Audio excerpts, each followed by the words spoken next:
Hoy en día, en el mundo de las cámaras, parece que todo tiene que ver con los specs, cuánta resolución, rango dinámico, global shutter, rolling shutter, ISO, el cuerpo, la moda, y se nos olvida lo más importante, que es que la cámara es una herramienta más en la cadena de producción y sirven para diferentes trabajos o diferentes tipos de usuarios. Básicamente es como hablar de guitarras. Hola, soy Pablo de Check the Gate y hoy revisaremos uno de los últimos lanzamientos de Canon en su línea de cinema, y me refiero a la EOS C400, que si bien fue anunciada casi en conjunto con su hermana menor, la C80, la C400 nos da total flexibilidad para configurarla como cámara A en una producción full, ya sea de cine, documentales, publicidad, etc. Este video fue posible gracias a Canon Chile y a Canon Professional Services Chile, quienes me prestaron esta cámara por un poco más de un mes para que yo pudiera probarla, testearla y que pudiera dar mis impresiones a ellos y a ustedes. Esta cámara es full frame, 6K, tiene un triple ISO nativo de 800, 3200 y 12800 en C-Log 2, graba en RAW de 12 bits hasta 60p en full frame y hasta 120p en 4K, pero recortando a Super 35. Además graban un sinnúmero de códecs en 4K hasta 120p y en este caso toma el sensor completo y lo baja a 4K, incluyendo All Intra, Long Off y todo esto en 10 bits de color.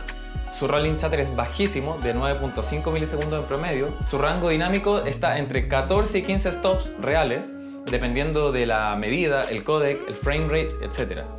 Y la latitud del material, yo diría que en mis tests fueron entre 8 y 9 stops de latitud. A diferencia de la Canon C70 o C300 Mark III, no tiene un sensor DGO o de doble ganancia, que son sensores como por ejemplo los de Arri Alexa, que realizan dos lecturas de la imagen con diferentes ganancias para mezclarlas en una sola imagen que tiene mayor rango dinámico. La C400 no tiene este sensor DGO, por lo que en comparación con esas cámaras pierde un stop o un stop y medio de rango dinámico, pero sí nos presenta la posibilidad del triple ISO nativo, a diferencia de la C70 y la C300, que solamente tienen un ISO nativo de 800. Y otra innovación de la C400 es que incluye un sensor estaqueado, que quiere decir que es un sensor retroiluminado CMOS, y a esto le suma una nueva capa de transistores para tener una memoria RAM, lo que genera un buffer mucho más rápido en la lectura, bajando el efecto gelatina que se provoca con el rolling shutter. El cuerpo de la cámara es modular, con una forma más bien cuadrada, lo que permite configurarla de manera minimalista, si es que necesitamos en un gimbal por ejemplo, o full producción. Trae un top handle con zapata caliente para accesorios de audio o futuros accesorios que puedan hacer otras marcas, y tiene un side handle con botones asignables y además un botón de rec. Incluye una batería BP A60N que trae mayor voltaje, posee ND interno de 2, 4, 6 stops, además se puede expandir a 8 y 10 stops de reducción de luz. Posee la nueva montura mirrorless de Canon, que es la RF, que es mucho más compatible con diferentes lentes. La cámara cuenta con dos salidas SDI 12G, una salida HDMI, además de conector para timecode y G-Lock, dos entradas mini XLR, conexión Ethernet, Wi-Fi interno para controlar la cámara desde dispositivos iOS, tiene un mini plug para micrófono y para audífonos, tiene una entrada XLR de 4 pins para corriente, tiene millones de botones asignables, monitor de 3,5 pulgadas que controla la cámara y se conecta por USB-C,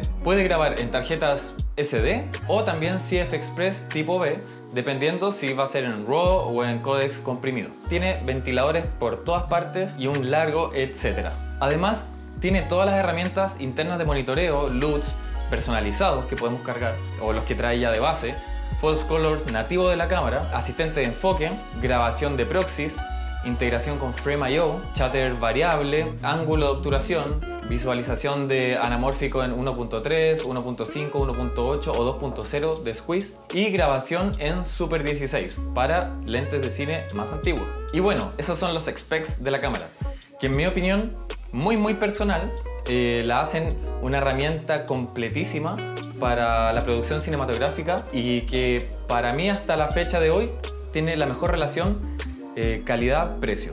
Todo eso es en el papel, pero ¿qué tal en la realidad? La respuesta corta es que es maravillosa, fácil de operar, tiene una imagen gentil con un roll-off de altas luces suave y gradual, que según muchos ahí está la gran diferencia entre una cámara de cine y una cámara de video. Para mí la imagen es hermosa, los colores son bonitos, el material corre como agua en DaVinci, ya sea los códecs comprimidos o el RAW, y si eres alguien que ha trabajado con cámaras Canon te vas a sentir en casa, sobre todo por su funcionalidad y también por el resultado de la imagen, y que para mí también hace que sea mucho más fácil compatibilizar la imagen de una cámara u otra, independiente de qué año fue en que se lanzó la cámara. ¿Es perfecta?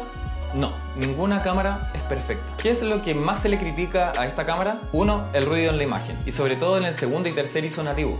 Me di cuenta que todos los reviews que estaban midiendo diferencia de granos usaban la misma exposición para los 3 ISOs nativos. Entonces, por ejemplo, subían el ISO nativo y ponían un ND de 2 stops para mantener el mismo nivel, y claramente aparece más grano porque hay más corriente. Y yo me pregunto, ¿para qué hacer una prueba así si es que el objetivo del triple ISO nativo es poder tener más información cuando hay poca luz? Hice la prueba de, con la misma luz disponible en la noche y apertura del lente constante y ángulo de obturación constante, fui incrementando el ISO, y por supuesto cuando vamos al 12800 tenemos mucha más información de luz y la exposición se eleva muchísimo, alejando el gris medio de la base de ruido y por ende eliminando este grano. Y la imagen se ve limpia, completamente usable. Para mí, usar el segundo o tercer ISO nativo es para tener un valor de exposición más alto, no para poner NDs y ver lo mismo que yo podría estar viendo con el ISO 800. Segunda crítica, no tiene Dual Gain Output. Claro, para eso está la C70 y la C300 Mark III. Y es ahí cuando es importante destacar que la C400 y la C80 no son la evolución de la C300 y la C70. Son cámaras diferentes, soluciones diferentes y que conviven con el resto de la línea de Canon Cinema. Tercera crítica, tiene menor latitud que otras cámaras.